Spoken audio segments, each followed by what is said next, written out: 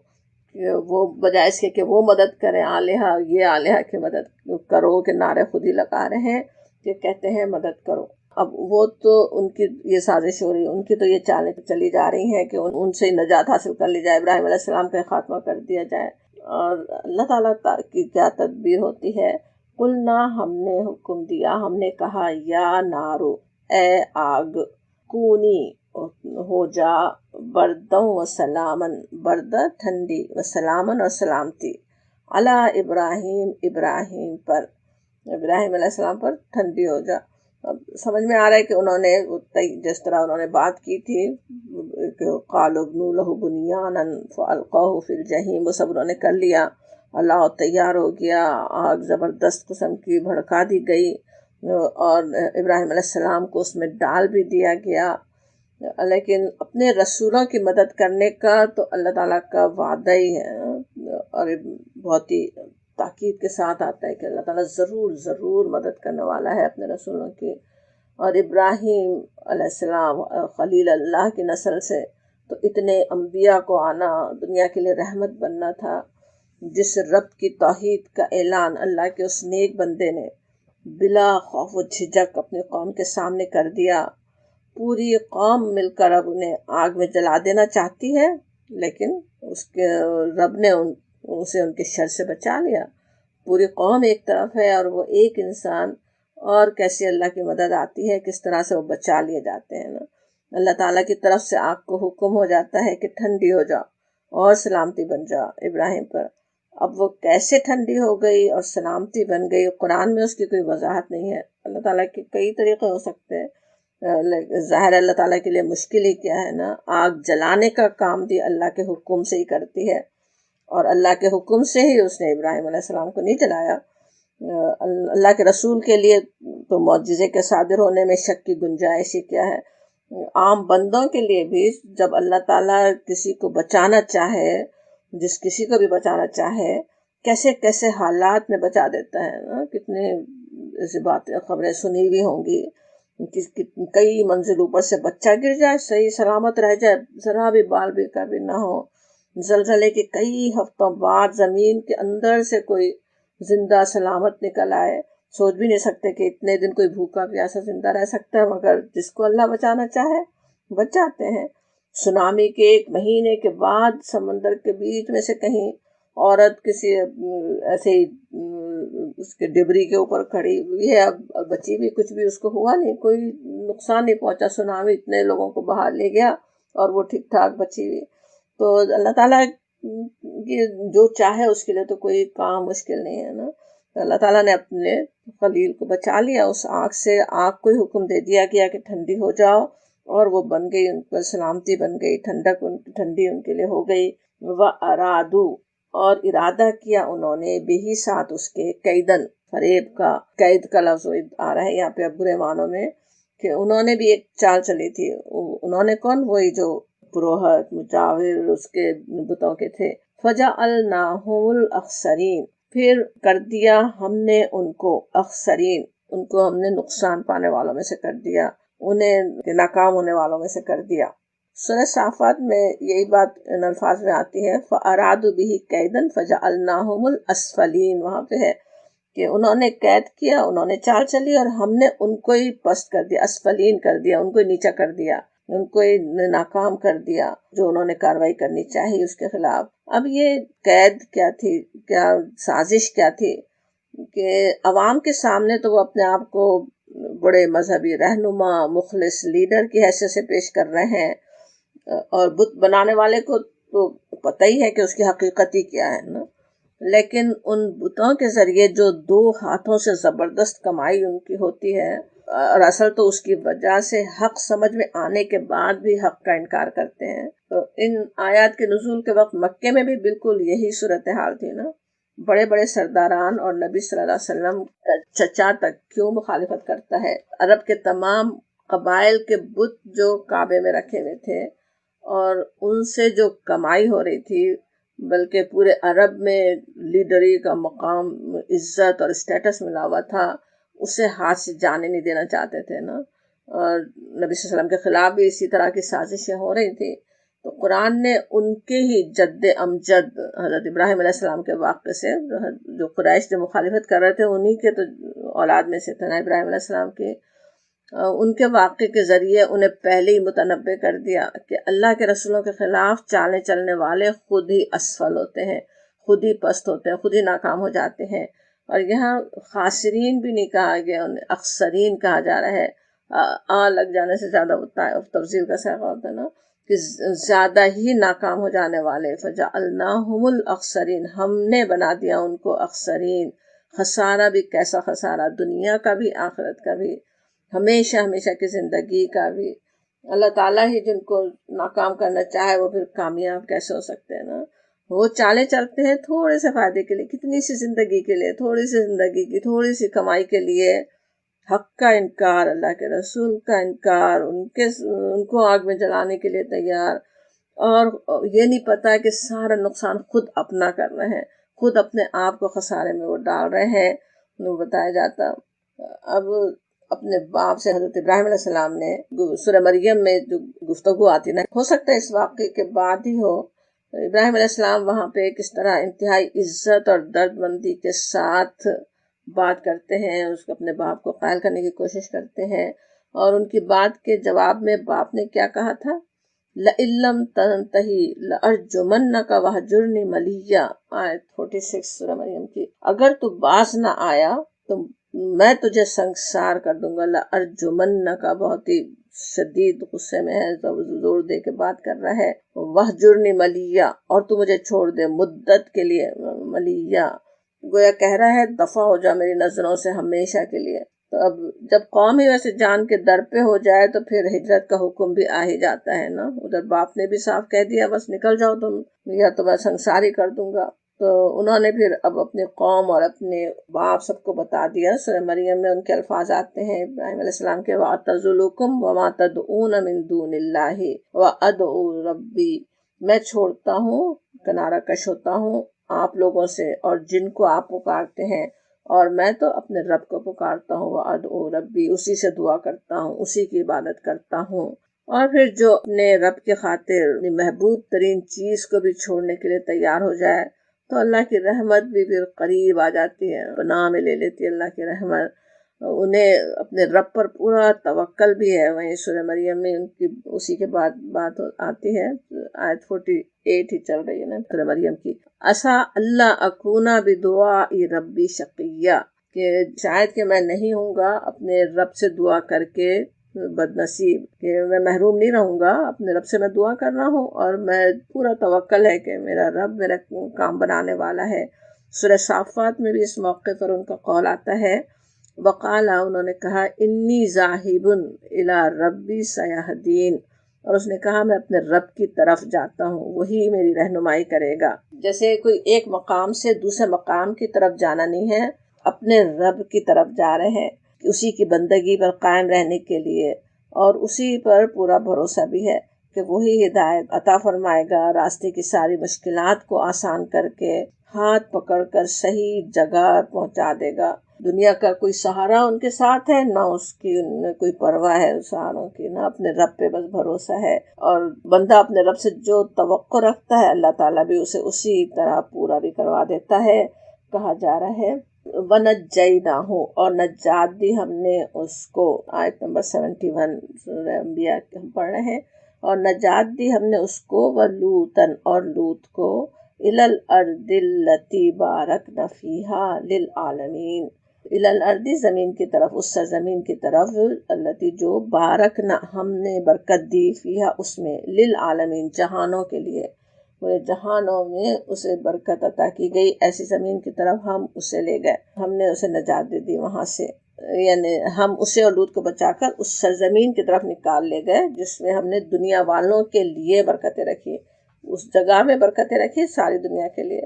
اب ایک لمبا سفر کر کے وہ پہنچے تھے ابراہیم علیہ السلام ارض کنعان، فلسطین پہنچے. عالمین میں برکات اس سرزمین کو عطا ہوئی. وہ کیسی تھی؟ روحانی بھی اور مادی بھی. زرخیز اور شاداب علاقہ، بہترین آب و ہوا کے ساتھ، انجیر و زیتون کی سرزمین جیسے سورہ 3 میں پڑھتے ہیں نا، اور بھی ایک خوب پیداوار دینے والی. اور روحانی حیثیت سے دیکھیں تو کس طرح وہاں 2000 سال تک لگاتار انبیاء مبعوث ہوتے رہے. اللہ تعالیٰ نے وہاں ان کو ٹھکانہ عطا کیا، وہاں پہ ہجرت کا حکم دیا گیا ہوگا کہ ادھر پہنچیں. اب ان آیات کے نزول کے وقت نبی صلی اللہ علیہ وسلم کے لیے مکے کی اکثریت کا آپ صلی اللہ علیہ وسلم کی دعوت سے مخالفت کرنا، ماننے سے انکار کرنا کس قدر باعث اذیت تھا نا. قرآن میں یہ کہا بھی جاتا، اس کی طرف ہمیں اشارہ بھی ملتا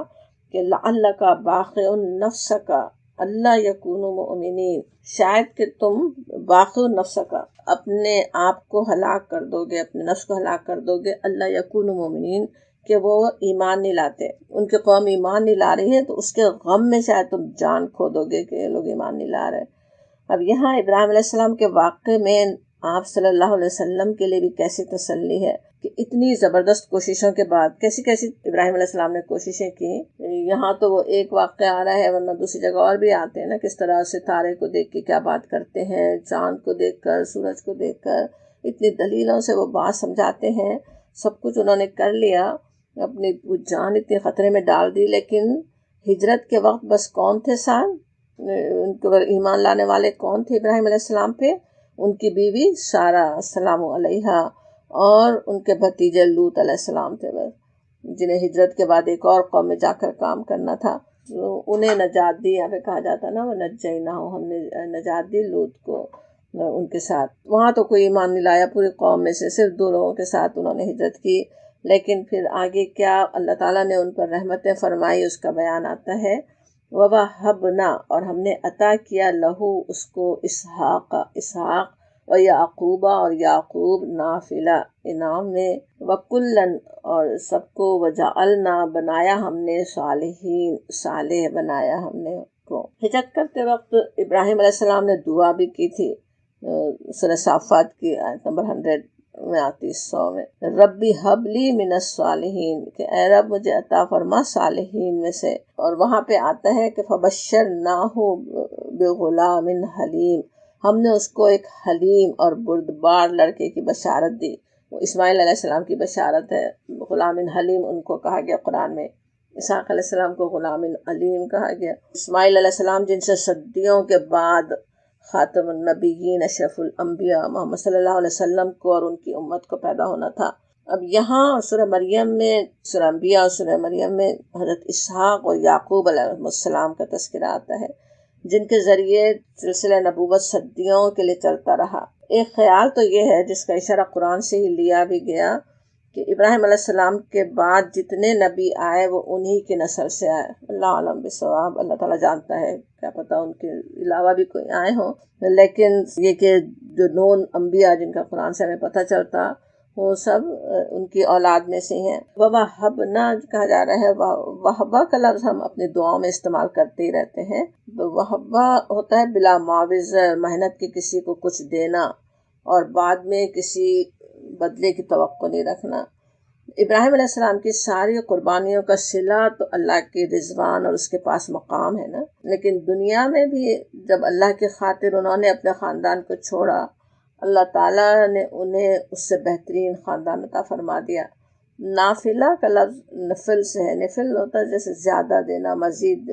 دینے کے لیے یہاں پہ آ رہا ہے۔ مانگا تو انہوں نے بیٹا تھا نا، تو اللہ نے انہیں پوتا بھی اس پر ایسا دیا، یا حضرت یعقوب کا بھی ذکر یہاں پہ آ رہا ہے، اس کو جیسے نافلہ کہا جا رہا ہے۔ ویسے کسی نے یہ بھی سمجھا کہ دونوں کے لیے آ رہا ہے، اس کا بدلہ تو جو ان کی دعا کا بدلے میں تو غلام حلیم اسماعیل علیہ السلام دیے گئے تھے، اور اس پہ مزید اسحاق اور یعقوب، لیکن زیادہ بہتر وہ تشریح ہے کہ یعقوب و نافلہ، کہ پوتا بھی، بیٹا تو بیٹا، پوتا بھی اللہ تعالیٰ نے ان کو مزید دیا۔ یعقوب علیہ السلام کا جو ذکر ساتھ ہی آتا ہے اسحاق علیہ السلام کے بار بار، وہ اس وجہ سے بھی کہ ان کے بیٹوں سے پھر وہ بنی اسرائیل کی پوری امت بنی تھی نا، تو نبوت چلتی رہی ان کی امت میں،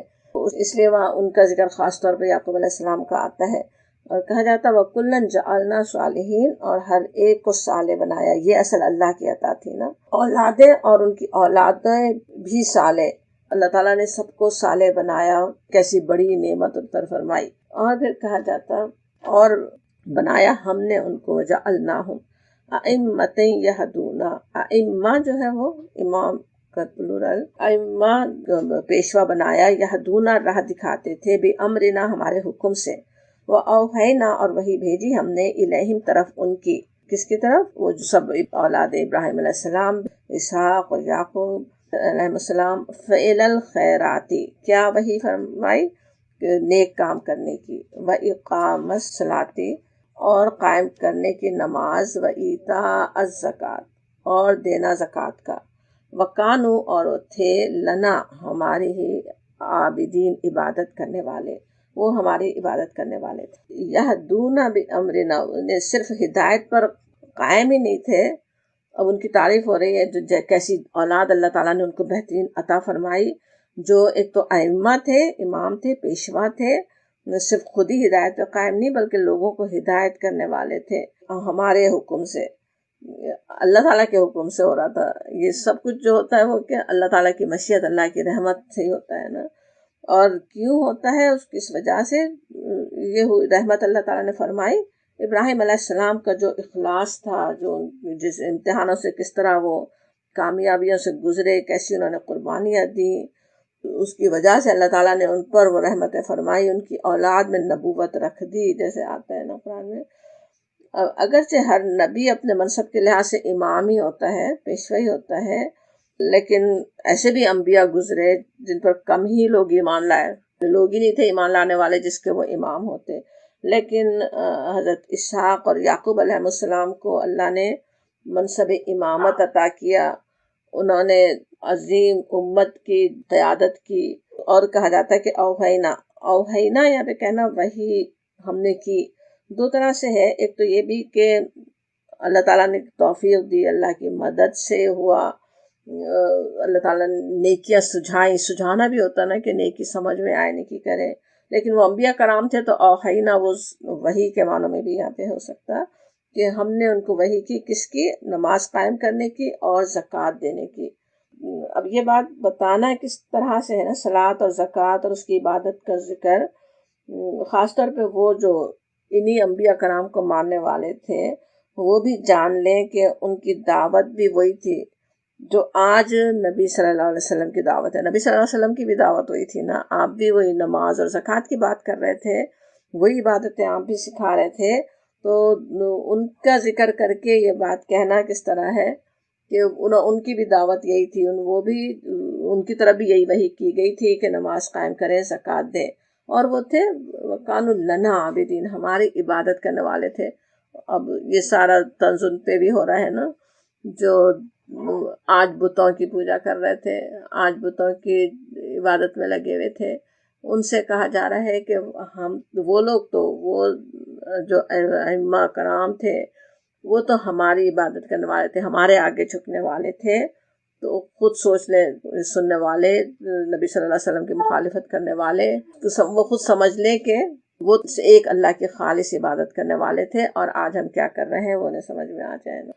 امام بنانا کس وقت ہوتا ہے، اس کے لیے قرآن میں سے دوسری جگہ یہ بھی آتا ہے کہ کس طرح آزمائش اور امتحانوں سے گزر کے پھر اللہ تعالیٰ وہ مرتبہ عطا فرماتا ہے نا۔ سورہ بقرہ کی آیت ہے کہ وَإِذِ ابْتَلَىٰ إِبْرَاهِيمَ رَبُّهُ بِكَلِمَاتٍ فَأَتَمَّهُنَّ، ہم نے آزمایا ابراہیم کو چند باتوں میں اور انہوں نے پوری کر دی، اس نے پوری کر کے دکھائی۔ قَالَ إِنِّي جَاعِلُكَ لِلنَّاسِ إِمَامًا، کہا کہ میں بے شک بنانے والا ہوں تجھے لوگوں کا امام۔ قَالَ وَمِن ذُرِّيَّتِي، انہوں نے کہا میری اولاد بھی۔ قَالَ جواب ملا لَا يَنَالَ عَهْدِ الظَّالِمِينَ، کہ میرا عہد ظالموں تک نہیں پہنچتا۔ جو امام بنایا ان کی اولاد کو، وہ اس لیے کہ وہ صرف اولاد ہونے کی وجہ سے نہیں، بلکہ وہ خود امتحانوں میں پورے اترے، اللہ تعالیٰ نے اس لیے ان کو انعام دیا۔ اگرچہ یہ بھی ہے کہ اللہ تعالیٰ کی طرف سے یہ بھی انعام ہوتا بھی ہے کہ خود صالح ہو، خود نیک ہو، نیکیوں کو صلہ کبھی اولاد نیک ہونے کی صورت میں بھی ملتا ہے، اللہ کی عطا ہے ویسے تو، اللہ تعالیٰ جس کو عطا کر دے، ورنہ ہمیں پتہ ہے نوح علیہ السلام کے بیٹے کا حال ہمیں معلوم ہی ہے کہ بیٹے ہوتے ہوئے بھی اتنے اللہ کے دین کے لیے صدیوں خدمت کرنے والے کے اولاد تھے، لیکن وہ ہدایت پر نہیں تھا ان کا بیٹا، لیکن ابراہیم علیہ السلام کی اولاد پہ اللہ تعالیٰ نے وہ رحمت کی، اور ان کے اپنے اعمال کی بنا پر بھی۔ تو انشاءاللہ اللہ تعالیٰ اپنی رحمت سے ہم جو کچھ پڑھ رہے ہیں، اللہ تعالیٰ کے نیک برگزیدہ بندوں کے حالات سے ہم بھی کچھ سیکھ سکیں، ان کی سیرت کو اپنے لیے نمونہ بنا لینے کی اللہ تعالیٰ ہمیں توفیق عطا فرمائے، آمین یا رب العالمین۔ وآخر دعوانا الحمد للہ رب العالمین۔